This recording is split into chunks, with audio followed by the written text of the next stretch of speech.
Salut à tous, c'est Michel et aujourd'hui je vais vous présenter une caméra embarquée qui se met à l'intérieur de votre voiture. On peut la fixer sur le tableau de bord ou on peut la fixer aussi sur le pare-brise. Cette caméra donc de la marque de chez OK, on appelle ça une dash caméra. Elle a un capteur, il s'appelle le Sony Exmor, donc il y a un capteur embarqué et de la marque de chez Sony Exmor. Cette caméra filme en Full HD 1080. Elle a un champ de vision de 170 degrés, donc une ouverture de 170 degrés. Ce mode d'enregistrement s'active avec des modes brusques, que ce soit un virage brusque ou un freinage brusque. La caméra s'active et enregistre tous les faits. Cette caméra est compatible aussi avec les GPS, ce qui ajoute la géolocalisation sur votre caméra, préciser exactement l'endroit de l'accident. Cette caméra filme de jour comme de nuit. Elle peut supporter une carte SD de 128 Go, non incluse.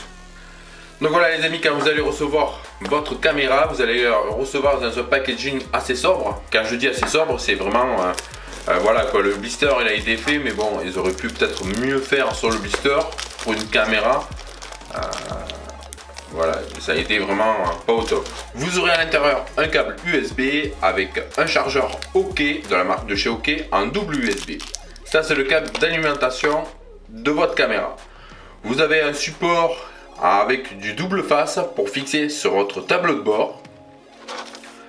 Il vous donne en même temps deux doubles faces. Si le premier vous le réussissez pas ou il se décolle, vous avez encore deux doubles faces qui sont fournis avec.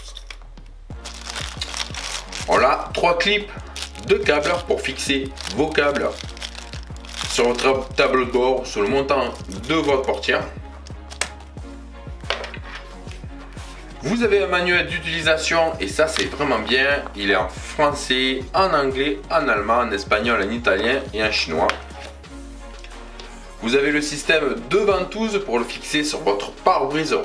OK, en même temps, vous offre leur carte garantie de 24 mois. Donc c'est une carte garantie de 24 mois qu'il faut garder précieusement avec vous. Passons aux choses sérieuses. Notre caméra est là, on va la sortir.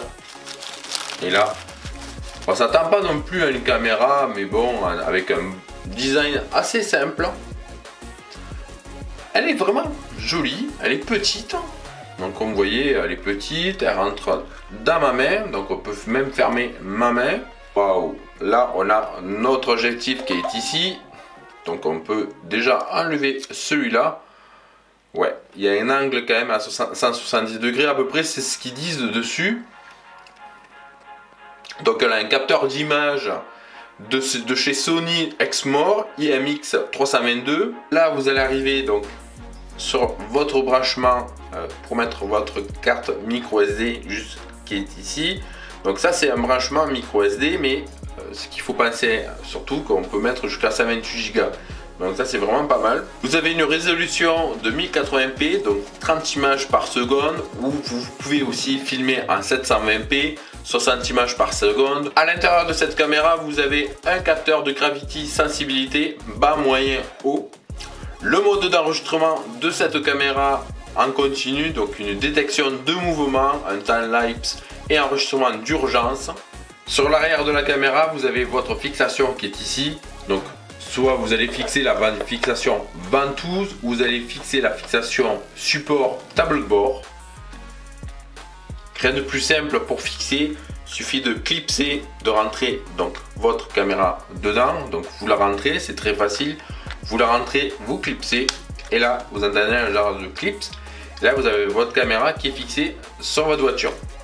Pour la déclipser, il suffit de faire un glisser et vous déclipsez votre caméra. On va mettre notre caméra à l'intérieur de notre voiture, donc on va le fixer sur pare-brise.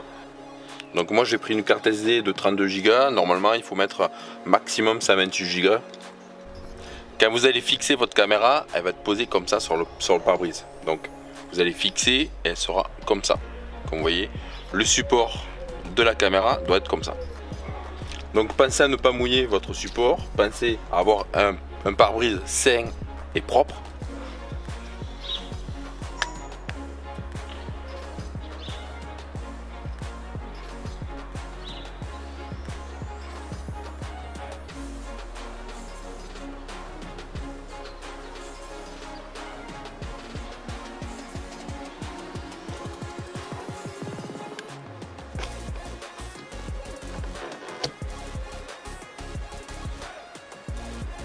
Maintenant nous allons passer à l'alimentation.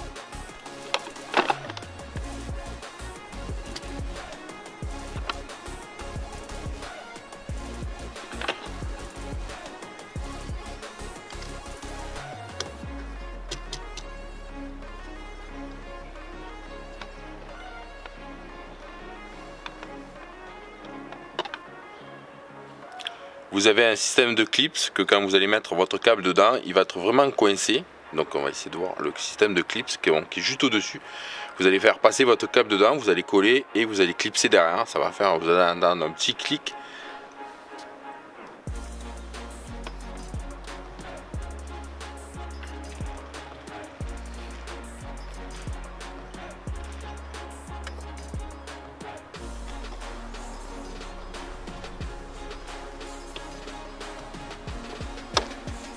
Voilà. Donc là vous avez votre premier câble. Donc là vous avez votre premier clips qui a été mis. Donc là je câble voilà qui ne pend pas, qui est bien accroché, qui est bien structuré.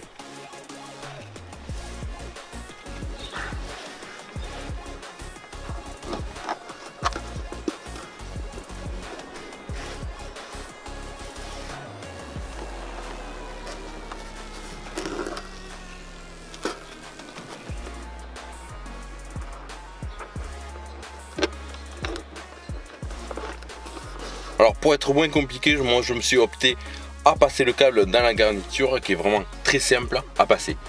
Tout dépend du modèle de votre véhicule que vous avez. Vous pouvez soit le passer, soit ne pas le passer, ou soit il faudra demander à un ami qui vous aide à démonter la garniture. Bon, voilà, c'est assez compliqué.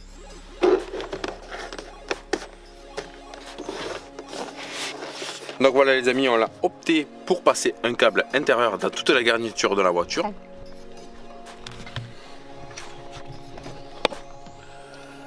Donc ce qu'on a fait, c'est qu'on est parti donc d'ici avec juste une petite attache de notre câble en laissant un peu de zeste sur notre câble. Après on est parti tout en garniture, donc on a vraiment caché notre câble à l'intérieur de notre garniture. On est passé ici, comme vous le voyez, on arrive encore à le voir juste ici parce que ça a du mal à passer sur le passage du tableau de bord. Mais sinon c'est vraiment bien resté. On a le câble qui passe donc sur le côté, donc ça reste vraiment propre. Après on est arrivé sous le tableau de bord, donc là on l'a fait passer vraiment le câble dans le tableau de bord. Donc là vous avez de l'emplacement sur votre câble. On arrive juste là, donc on va venir sur le côté et comme vous voyez j'ai notre câble tac, qui est juste là. Donc voilà, il arrive là, il gêne pas au rail de votre siège, donc il arrive vraiment à l'embranchement. Vous avez donc le branchement USB qui est bien fait. Quand vous avez de la lumière bleue qui se met en fonction sur votre USB, ça veut dire que ça fonctionne vraiment très bien.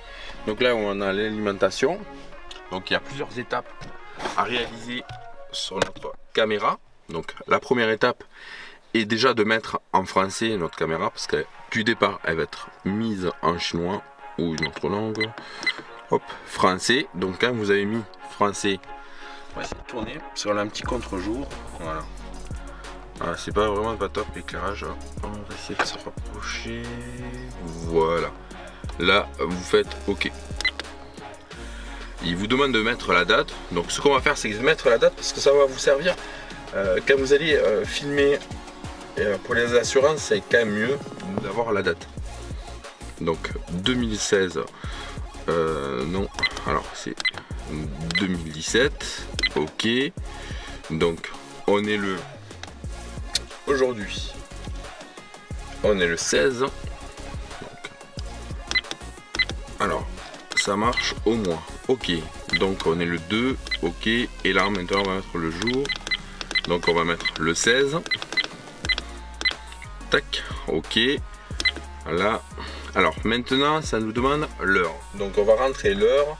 Donc, il est 17h03. Alors, on va mettre l'heure. Hop, on va monter 17h, OK, 2, on va changer, 3, OK, OK. Là c'est pour rapport les jours, donc voilà, il faut choisir les jours comme vous voulez, le mode. Donc 16/2/2017, OK, ça me va très bien. Clac, on va faire OK. Donc là il vous dit quality of video, format memory card, donc voilà. Donc là, il est déjà en train de fonctionner. Donc on va mettre notre caméra comme ça.